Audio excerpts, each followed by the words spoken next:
بلوچستان کے شہر صحبت پور سے ہمارے نمائندہ ممتاز سولنگی کی رپورٹ کے مطابق صحبت پور اور گرد و نواح میں دھان شالی کی نئی فصل تیار تو ہو گئی ہے، مگر تاجر مافیاز نے ریٹ انتہائی کم کر دیے ہیں۔ فی من شالی 2000 تک خریدی جا رہی ہے، جس کی وجہ سے یہاں کے ہاری اور زمیندار سخت پریشان ہیں۔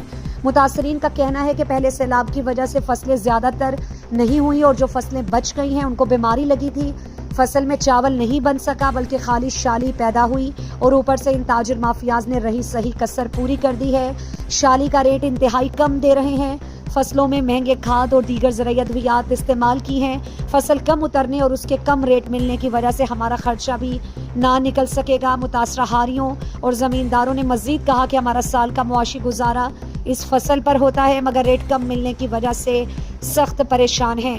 ہم حکومت پاکستان اور حکومت بلوچستان سے اپیل کرتے ہیں کہ شالی کے ریٹ پر توجہ دے کر ریٹ بڑھایا جائے تاکہ ہمارا گزر بسر ہو سکے۔